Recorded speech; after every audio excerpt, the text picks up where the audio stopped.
चाहे उद्धव ठाकरे और संजय राउत को लगता है कि मौजूदा संकट का हल कोई नहीं निकाल सकता है, तो वो शरद पवार हैं। लेकिन शरद पवार खुद बगावत को शिवसेना का अंदरूनी मामला बताकर पल्ला झाड़ चुके हैं।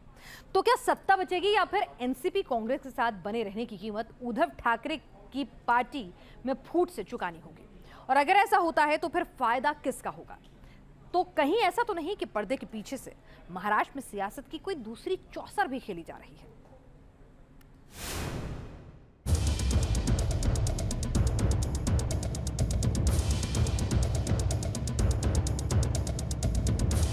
शरद पवार के लेवल पे कुछ बात नहीं होगी, मेरी तो नहीं होगी।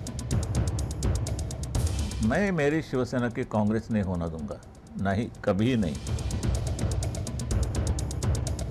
चुनाव के दरमियान आप गालियां देते रहते एक दूसरे को और बाद में गठबंधन करते हैं। मानो कि हमारी होगी युति शरद पवार लेके और कोई चुनाव आ गया, मध्यावधि चुनाव, हम लोगों के सामने जाके क्या कहें कि अभी हमारे दोस्त, हमारे ये वो जिगर दोस्त शरद पवार जी, अरे कल तो गालियां दे रहे थे आप। बस यही बिंदास धारा थी बाला साहब ठाकरे की, जो इस धारा को शिव सैनिकों ने शाखाओं से कसा और महाराष्ट्र की राजनीति में दमदार पार्टी खड़ी कर दी। एकनाथ शिंदे और बागी विधायकों की दावेदारी और बगावत इसी विचारधारा को लेकर है। हिंदुत्व की जिस गाढ़ी लकीर पर बाला साहब की सियासी विचारधारा चली और जिस पार्टी के साथ मिलकर 2019 विधानसभा का चुनाव शिवसेना ने लड़ा था, चुनाव बाद उसी पार्टी के साथ किनारा कर उद्धव ने उन्हीं शरद पवार और कांग्रेस से मिलकर महाअघाड़ी बनाई, जिसका राजनीतिक विरोध बाला साहब आजीवन करते रहे। तर शिवसेना आणि हिंदुत्व हे दोन घट्ट एकमेकांमध्ये गुंफलेले जोडलेले हे शब्द आहेत। शिवसेना कदापि हिंदुत्वापासून आणि हिंदुत्व कदापि शिवसेनेपासून दूर होऊ शकत नाही। मी शिवसेना प्रमुखांना दिलेलं वचन पूर्ण करणारच हा निश्चय मनाशी बाळगून रणगाडात उतरलो।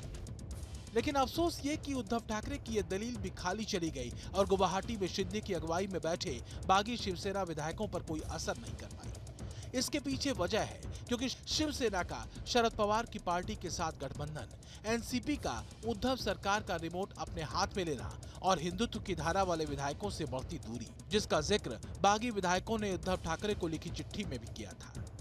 तो शिवसेना के नेतृत्व और बागी विधायकों संग छिड़ी जंग में नुकसान किसका होता दिख रहा है? जाहिर है शिवसेना का।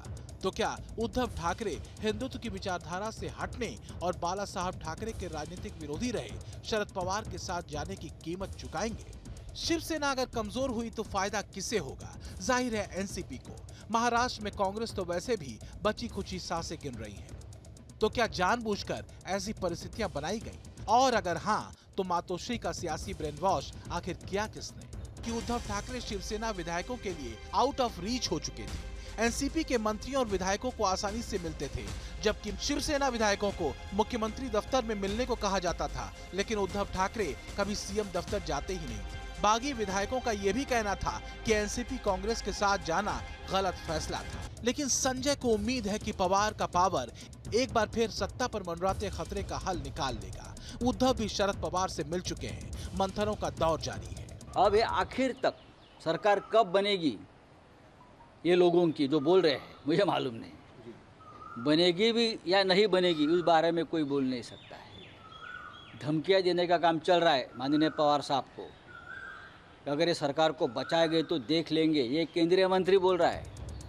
महाराष्ट्र की राजनीति में मुद्दा सत्ता के किसी हाथ में चले जाने का नहीं है, बल्कि मुद्दा है एक जुनूनी और साफगोई से भरे लीडर की 56 साल पुरानी पार्टी के अस्तित्व का। सवाल यह है कि कौन बाला साहब के विचारधारा पर खरा है, एकनाथ शिंदे या फिर उद्धव ठाकरे? और बस इसी सवाल के जवाब में शिवसेना के बचे रहने का जवाब भी शामिल है। Team news nation.